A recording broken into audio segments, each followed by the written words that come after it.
Salut Thomas. Salut Alex. Ça me fait particulièrement plaisir de te voir. Merci de m'accueillir. Oh, c'est ce qu'on peut, on fait ce qu'on peut. C'est pas modeste. Non, je vais aller droit au but. Ton plus beau souvenir en Champions League? Mon premier but contre Basel avec le PSG. En plus, c'était 2-2. C'était à la 87e, je pense, volé en pleine lucarne pour le 2-3.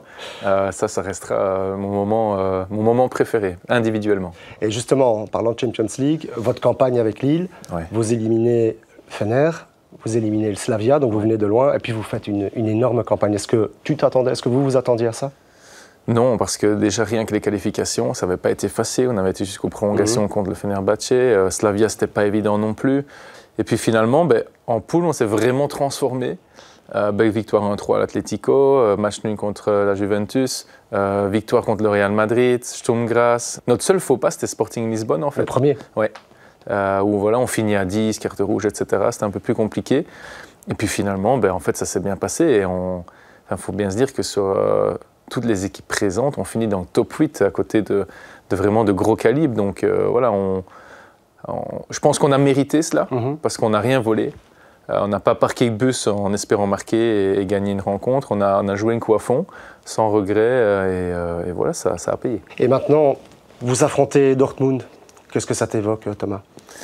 Ça m'évoque 4 années qui ont été les 2 premières très très belles, avec une coupe remportée. Et les 2 suivantes, voilà, un peu moins de temps de jeu, beaucoup de blessures, des hauts et des bas. Ça fait partie de l'expérience et du jeu. On ne peut pas toujours être victorieux. Et finalement, voilà, j'ai appris pas mal de choses sur le football, sur le terrain et en dehors du terrain, comment ça fonctionne, etc. Ça a été quelque chose de... Constructif? Oui, constructif, on peut dire ça. Ça a été productif. Voilà, je suis content d'avoir été en Allemagne et en Bundesliga, après ça reste une compétition exceptionnelle, avec aussi beaucoup d'attraits populaires, des stades, des infrastructures, tout est nickel à l'allemande, on va dire. Et à Dortmund, voilà, j'ai passé 4 années qui étaient super intéressantes, avec la famille, les enfants qui ont grandi à l'allemande. Et donc voilà, ça a été une belle aventure. Donc, footballistiquement, ça valait pas par exemple un Paris Saint-Germain ou un club de Bruges.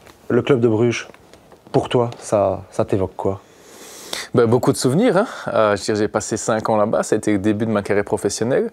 Un petit Ardennais qui débarquait en Flandre, à l'autre bout de la Belgique, et c'était assez drôle. Mais, je m'en souviens. Je m'y suis mis direct, mon premier match, premier but, etc. J'ai été directement adopté. Et je me suis vraiment senti chez moi en fait, dès mes premiers pas sur le terrain et en dehors. Et ça restera à jamais pour moi ma meilleure expérience footballistique. Tu as encore beaucoup d'amis là-bas? Oui, j'ai encore quelques contacts là-bas. Et puis via l'équipe nationale aussi, on garde pas mal de touches avec les anciens et les nouveaux que j'apprends à connaître. Mais en fin de compte, Bruges, ça reste une grande famille. Et voilà, on croise toujours quelqu'un. Je vais à l'entraînement avec mes fils, je crois que des supporters de Bruges. Tout le monde me parle de Bruges tout le temps. Et je sens que aussi, au fur et à mesure des années, Bruges a encore pris de l'ampleur et a encore grandi. Et voilà, la popularité du club est vraiment au top. Je vais revenir aussi sur ta position. Ouais. Moi, je me rappelle encore avoir joué contre toi. Je crois qu'on avait évoqué le souvenir quand tu étais à Virton. Moi, j'étais très vieux, tu étais très jeune. Et tu étais toujours très beau. Moi, c'était pas le cas. Mais non, mais blague à part, je pense que c'est les Kens qui t'intègrent un peu ça dans l'esprit de te dire, avant qu'ils se fassent virer de Bruges, voilà, tu vas potentiellement pouvoir jouer à cette place-là. Et si mes souvenirs sont bons, à Maritimo Funchal avec Garrido, tu joues ton premier match latéral droit. Ça s'était fait. Après, ça a été aussi une idée de la direction. Je veux dire, Bart Verhaeghe et Vincent Manhart ont aussi poussé comme ça. Ils voyaient en moi un profil hybride, en fait. Je peux jouer sur 5 différentes positions, que ce soit défensif ou offensif. Je peux vraiment rendre des services. Physiquement, j'ai du coffre. Ouais, j'ai de l'habilité. J'ai une bonne technique, je suis assez complet. Du moins, c'est comme ça que je me vois. Et finalement, ils se sont dit, pourquoi pas l'utiliser? Parce qu'on a besoin des latéraux à l'heure actuelle. Ça doit être un poste offensif d'être un back. Et surtout dans une équipe dominante, Et ils se sont dit que c'était la bonne pioche parce que Tom Ogli arrivait en fin de contrat, Karl Hufkens était en fin de contrat, c'était lui le capitaine. Donc il n'y avait personne. Et finalement, moi qui avais envie de jouer, je rangeais un peu mon frein sur le banc. Et je te dis, je prends ça. Je me suis dit, pourquoi pas? Le but, c'est d'être sur le terrain. S'il m'avait mis gardien, j'aurais été gardien. Et là, finalement, ça s'est super bien passé. Ouais, parce que grâce à ça, tu fais une carrière exceptionnelle. En équipe nationale, Marc Wigmos me reprend pour l'Euro. Et puis par la suite, voilà, 2018, 2020, 2022. Ouais, c'est génial. Ouais, la totale, quoi. Tu évoques l'équipe nationale, justement, quand tu apprends la nomination de Rudy Garcia. Oui. Comment tu réagis? Je ne le connais pas du tout et mes ex-échos étaient tous positifs à Lille. Il a fait quand même coupe championnat avec le LOSC. Voilà, il a quand même un beau CV. Hein. On peut citer l'AS Roma et Napoli par exemple. Voilà, c'est des belles équipes et je pense que voilà, c'est pas un peintre, hein. Il sait ce qu'il fait. Et moi, je me réjouis de le voir à l'œuvre. Tu as eu un contact avec lui, avec Vincent? Non, avec Vincent, ouais. Qui a expliqué un petit peu la situation, donc comment ça allait se passer, etc. Et maintenant, c'est à moi de faire le nécessaire pour faire partie du groupe et de la prochaine sélection, notamment en mars, contre l'Ukraine, match aller-retour. Donc voilà, moi, l'équipe nationale, ça a toujours été un objectif. C'est vraiment la récompense de mes prestations en club et voilà, quand je me donne à Lille, c'est aussi pour être en équipe nationale. Donc voilà, je croise les doigts et j'espère que ça se passera bien pour moi. Tu avais eu un avis tranché d'ailleurs par rapport à ça et est-ce que ton rôle par rapport à la nouvelle génération, les jeunes, la manière avec laquelle ils appréhendent l'équipe nationale, etc., est-ce que tu y vois quelque chose de particulier à jouer, toi et d'autres anciens? Je pense que le rôle des anciens, comme Romelu, Kevin, Yannick, etc., c'est plutôt de mettre les choses à jour et de bien d'expliquer aux plus jeunes joueurs présents en équipe nationale qu'il y a eu aussi de bonnes périodes. Il y a eu quelque chose, ça ne s'est pas fait du jour au lendemain. Cette génération dorée était présente elle a commencé à sortir entre 2010 et 2012. Il a fallu attendre 2018 pour obtenir quelque chose. Avant ça, il y a eu 2 quarts de finale à l'Euro, en Coupe du Monde au Brésil. Donc voilà, tout ne vient pas en un jour et ici, on ne repart pas de zéro.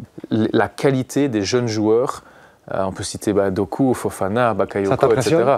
Ouais, complètement. Je les vois en club presté, je vois ça marque, ça fait des assists.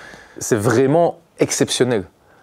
Le vivier qui suit, les gens ne s'en rendent pas vraiment encore compte parce qu'il y en a beaucoup qui jouent dans des clubs peut-être qui ne sont pas super médiatisés, etc. Tout le monde ne joue pas au Real Madrid, au Barça ou à Manchester United, mais il y a énormément de bons joueurs qui vont dans les années à venir percer dans des plus grands clubs.